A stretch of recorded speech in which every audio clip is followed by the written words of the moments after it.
Welcome to today's webinar session. My name is Vanya Merrild and I will moderate the session today. If you have any questions during the webinar, please feel free to send them in the chat box and we will answer them at the end. They will only be visible to us as presenters. I will now hand over to today's host, Astrid van den Brink Erlandsson. She is the Head of Professional Services here at Netigate. And she'll be hosting the webinar today. Over to you, Astrid.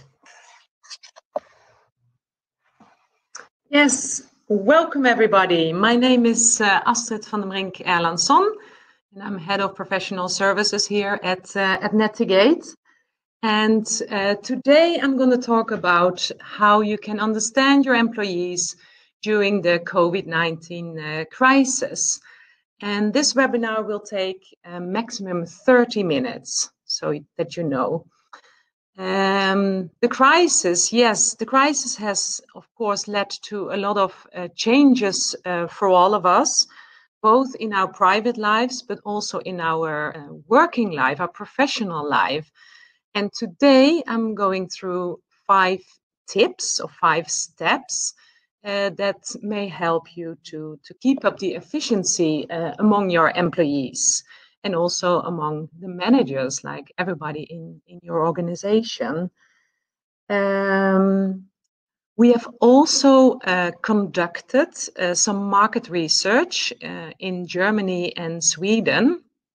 We conducted this earlier this month, where we asked employees from different type of organizations and industries about their perception on how they are experiencing the communication, the internal communication in their organizations, but also the way they can work while working remote, working from home, since so many of us have been forced working from home from one day to the other. And I will show some results of this market research as well during the presentation. Okay, the 5 tips to keep efficiency whilst working remotely. Today I will go through these 5 points in the presentation. First point is about clear communication. Of course, communication is always important internally in organizations.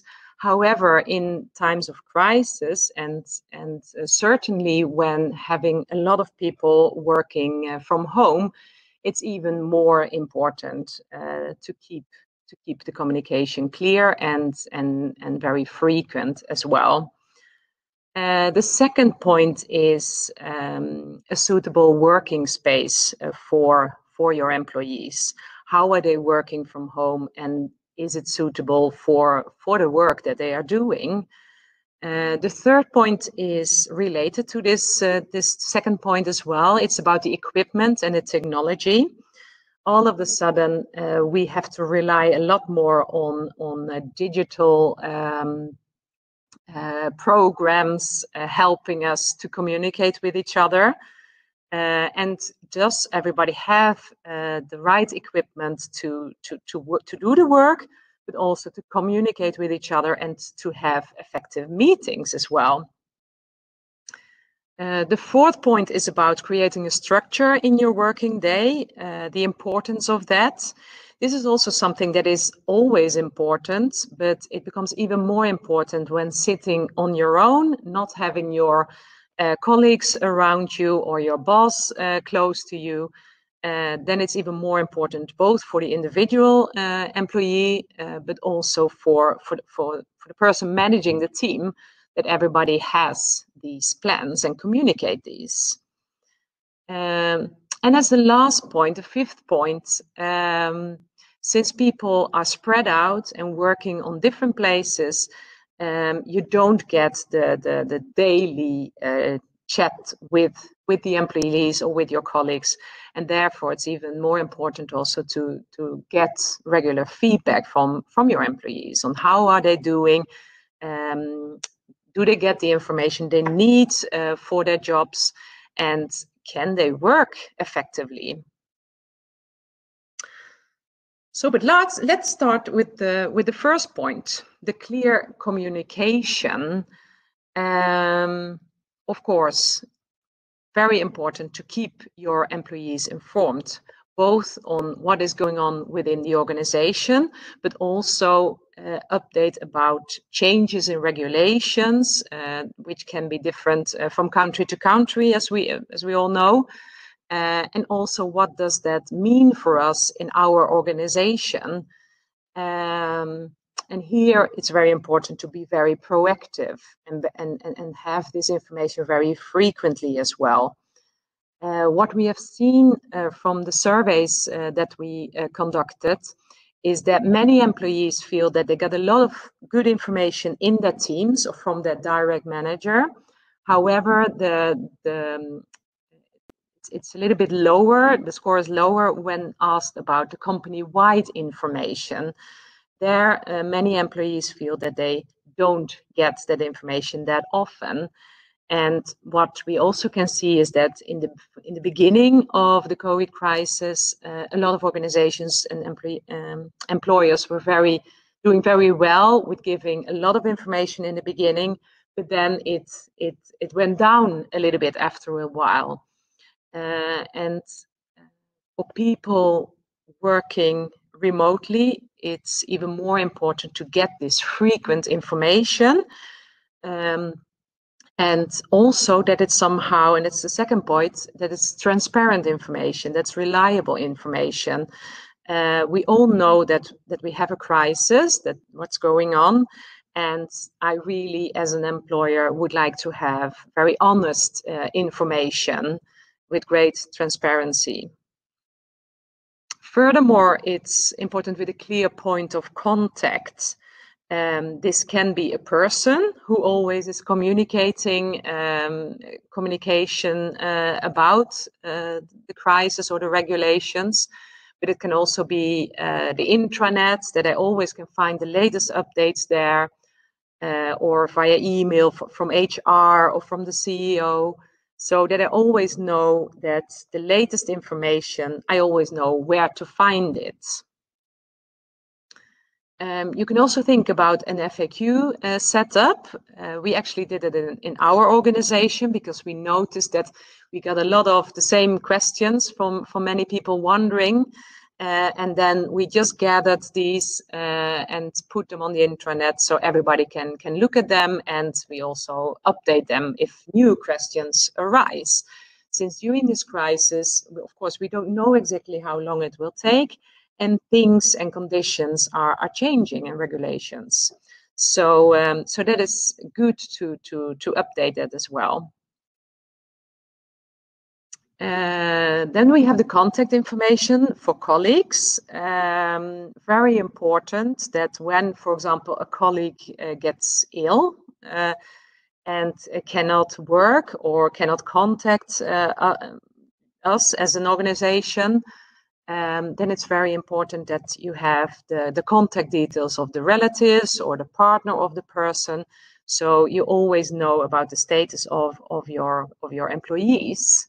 Because it could be, in the worst case, that one of your employees gets ill in Corona or so, and then maybe it's hard for that person to get in touch. So most organizations probably have this all in place, but it's really something to think of in case you don't have this all set up.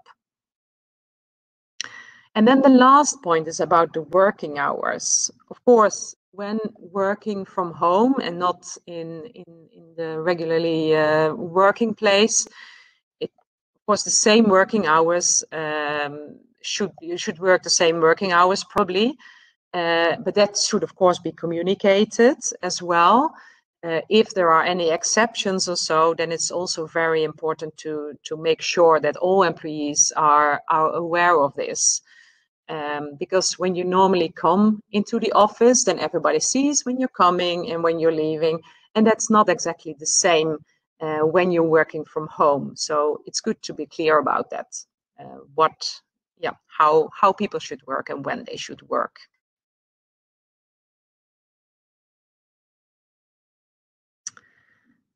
This was a comment in the market research that we conducted. I already mentioned it a little bit before. This is about the information, what people or this employee is expecting from the company, from the employer. And this person was really lacking information after a while from the employer. And we saw some more comments about this in the open comments in the market research. So very important to keep people in the loop, keep them informed. And even though there's not so much news to report, just a short note about small things maybe that are happening in the organization, or maybe not even COVID-19 related, is already good. Then we come to the second point, and that's about a suitable workspace. You cannot really expect all your employees that they have a workspace at home where they are, which is comparable to the one at work. However, somehow you should communicate to your employees to find a place, a more dedicated space for work at their homes, at least when that's possible. Of course, we would like to have people, if we want to have people working effectively, they should avoid distractions as well. Is that possible at all at their homes? Then of course they should choose for that place. And the third point is actually a very important one as well. That's really encourage people to get dressed as usual, as almost as you go to work. Because if you're sitting like somewhere in the couch at home and maybe your pajamas on, that maybe is not, it don't give you really the mood of getting to work, to start working. So that is actually really can be really important. And also when you are having video meetings, internal ones, of course, then you can also think of like putting on the camera always, so you always see your colleagues as well, instead of not having the camera on. We asked some questions about the workspace in the market research we conducted, and then we saw that only half of the respondents actually completely agreed with the fact that they had a dedicated workspace at home where they could work. So the other half didn't really feel that they had it. So that could be a problem for your employees. Also, only half of them felt that they can focus as normally as when if they would have worked from the office or from the regular working place. And they also feel less productive when sitting at home and working. So these are really challenges for employers to deal with, of course, and also for managers to really follow up on and see if there's anything you can do to help.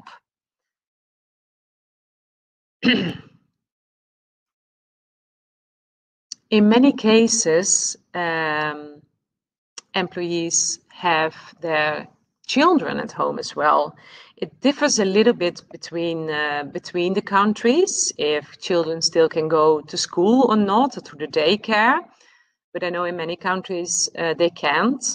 And that, of course, influences a lot of the productivity of the employees. When you have this person, this was also a result from the survey that we conducted, and this person says, like, you know, my productivity goes down actually with 25% if I have the kids at home, which of course is understandable, and it's not easy, especially with young kids around. And maybe in some cases you need to share the time with your partner to take care of the kids. So this is an important thing to think about as an employer as well, and as a manager, and see how the time can be planned in the most effective way for these employees. Then we come to the equipment and the technology. All of a sudden, when we started to work from home, and I talk about myself as well, you have to do every meeting with every colleague or with the customer via video conference or via the regular phone, of course. But we started to use the video conference a lot more, and the chat, different chat functions and things like that. And then, of course, it's very important, do people really have the right tools and the right equipment in order for them to work and to communicate with others? We had a question about this in the survey, and we saw that nearly half actually fully agreed that they have all the equipment needed to perform as usual. So there's a big part that doesn't feel that they have all equipment. They may be lacking some things in order to work in an effective way, which actually is also a thing that could be solved probably by the employer. However, you just need to follow up, of course, with your employees about that. So maybe you can do that via the managers and the team leaders to check how is it working in your department. Does everybody have the right equipment and technology?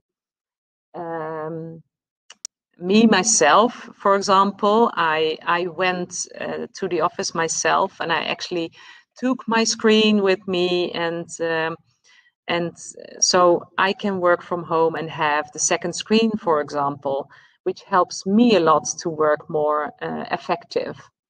And I know a lot of people are working with two screens a day, so every day. So that can be really something that's very useful to fix. In the surveys that we conducted, we also had a question about what type of equipment people were lacking. And I will show you some results of this, which is describing the overall results pretty much. First of all, it's about information that is stored in a more physical way, like in paper. This person was lacking like some documents that he or she doesn't have on her or his computer or somewhere or in the cloud. No, they are probably in the office standing there and for them to look at. So it can be very physical things that they are lacking here. Then it can be the internet connection. I actually had a colleague myself. The first thing she did when the crisis started was to upgrade her internet connection, since she all of a sudden had to share the internet with her partner, and it wasn't capable enough for them to both work effective and to have a good connection. So they fixed it directly, and now she can work effectively. The two screens, as I already mentioned myself, something that I fixed myself and which I really need. And this person answering the survey thought the same. 2 screens, peace and quiet. The kids are home as well right now. So that person also would like to have some more peace and quietness. And then a lot of people, the question was about equipment, but a lot of people wrote about the social aspect, actually, that they are missing their colleagues, somebody to ask a quick question or to have a short chat. Yeah, it's just the social aspect of work they are missing as well. And that is, of course, something that you as an employer or as a manager can do something about. I will talk about it a little bit later. Another point related to this is about efficient meetings. Like, do people have the equipment and the conditions to have effective meetings with others, both with customers, with external people, or with your colleagues? And what is the most common is that we have meetings with all people in the same location. Like as we see on this picture, for example, we see my colleagues here and some colleagues at the table, and they see each other and are discussing things. And of course, more and more often, we already have been starting, of course, to have meetings where not everybody is on the same location. However, we could still always choose to have these meetings or not, if you want to meet physically or not. But now we are really forced to have a lot of these meetings where not everybody is in the same location. And maybe in some organization, people are not that used yet to have these type of meetings. So that's actually a change for them as well. Tools that can help you here are, of course, video conferences. You have Microsoft Teams that we are using here internally, using it a lot these days. You have Skype, you have WebEx, you have webinars. So there are a lot of tools here that can help you out for these meetings.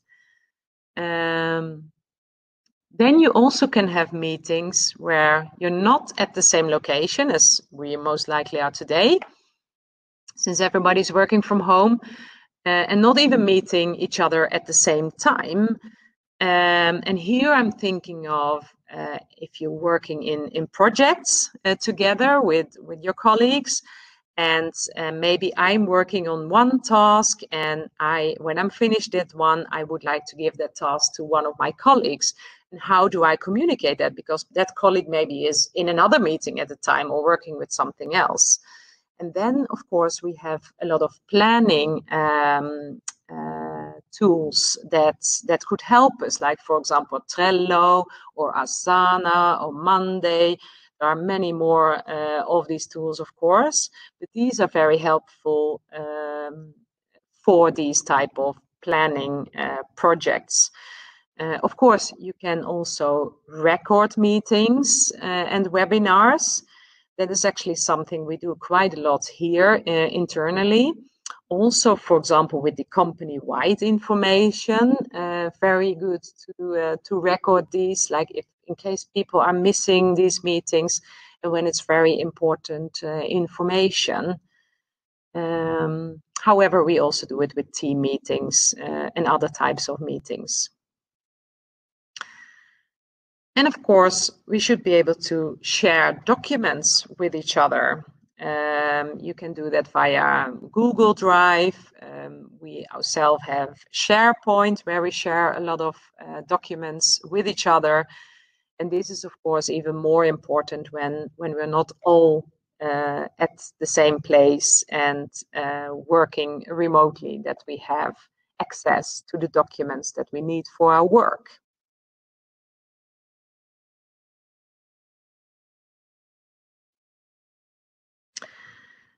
Of course, it's very good that you have the tools and the programs in order to have these effective meetings, in order to share documents with each other. However, how is the knowledge about these programs and these tools? Does everybody know how to use it in the most effective way? Does everybody know about the different features of the different programs? I actually myself learned quite a lot of new features since the beginning of this crisis. I actually learned a lot, I can say. But for employers or for managers, of course, we need to think about, like, okay, do our employees need some training maybe, or do we need to discuss some routines? Like, when are we communicating to each other via email, or shall we do it via a chat or Teams? When are we having a video conference?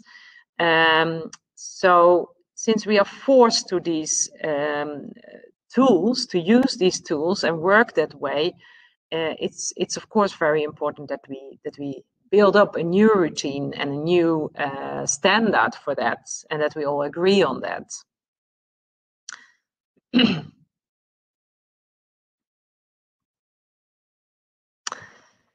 Now I come to the fourth point, which is about creating a structure in your working day. For everybody who is working remotely, both for employees and managers, regardless what type of role you have, it's important to think in the beginning of the day, like, okay, well, how does my day look like? What are my tasks that I'm working on? Do I have any meetings? Is everything prepared for that? But last but not least, it's also really important to think about, when will I take a break? When will I eat lunch? Since it's very easy sometimes to forget about these breaks or lunches, or to forget about certain tasks when you not get reminded by other people who are sitting around you. So it's really good to, in the morning, to think about, like, okay, how does my day look like? And here we also had asked the question to the employees in Germany and Sweden. And the result was that 2 out of 5 actually completely agreed that they make this clear plan for the working day. Which means that 3 out of 5 don't really do this. So here is, of course, an opportunity to improve, to really encourage your employees to take some time in the morning and make the plan for the day, so that you make sure that things are not forgotten and people are focusing on the right tasks.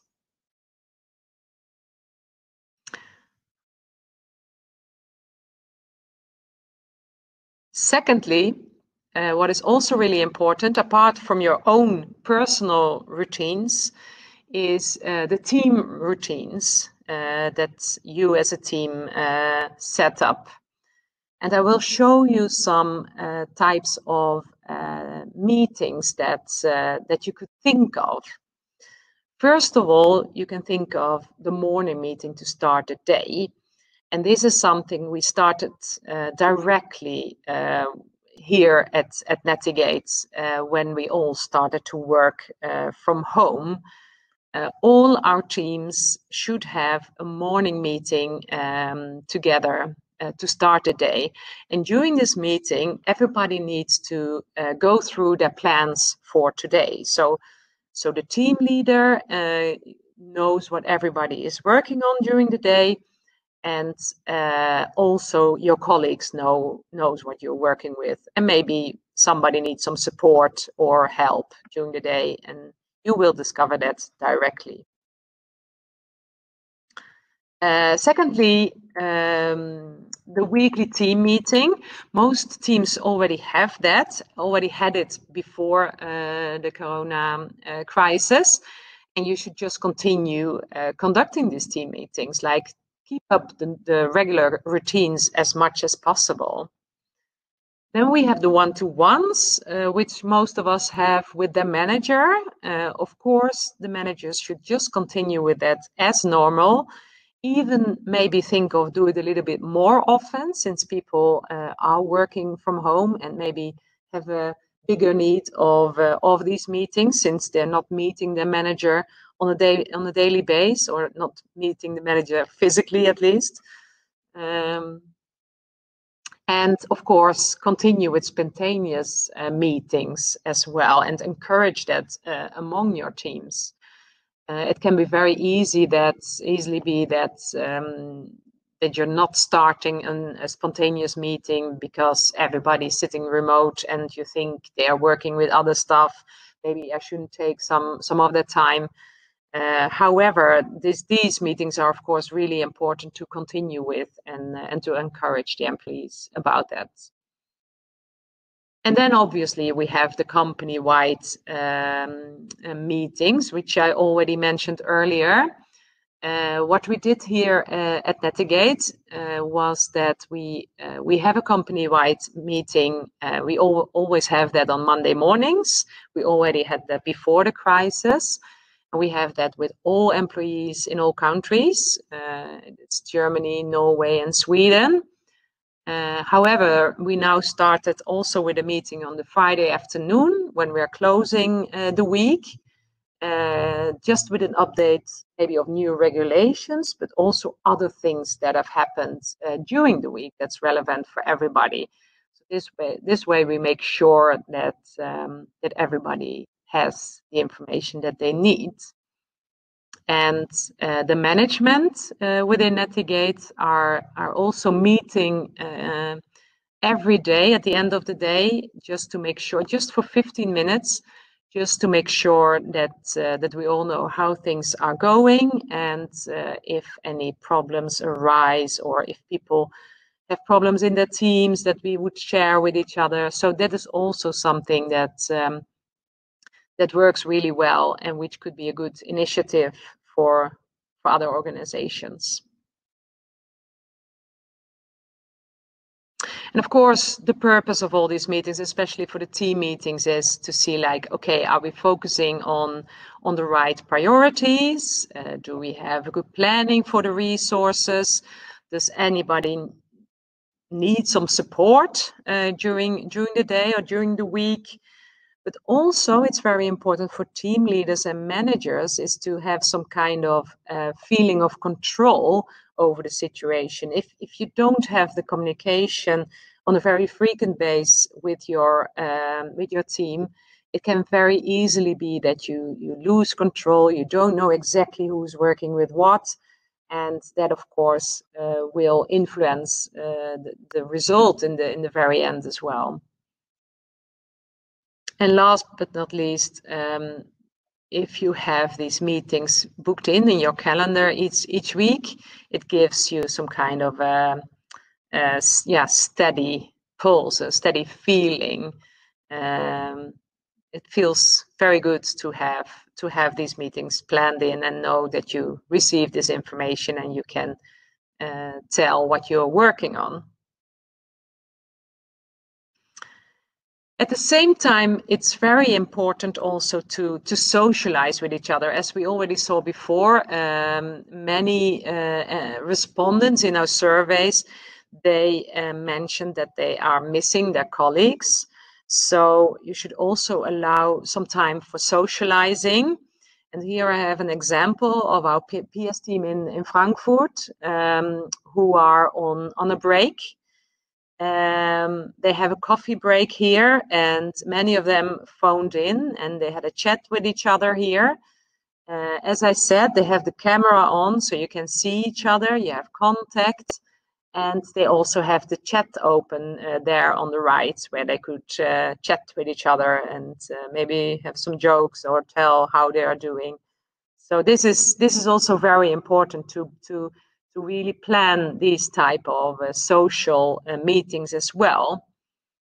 Another initiative we have had in Netigate is that everybody was asked to send in a picture of their home office. So everybody could see how are people working. You get actually to know your colleagues a little bit in a different way sometimes, because sometimes people are like showing their houses or the homes, and so you start to know them in a different way. And of course, this was a very nice way for everybody also to see how people are sitting at their homes and how it looks like.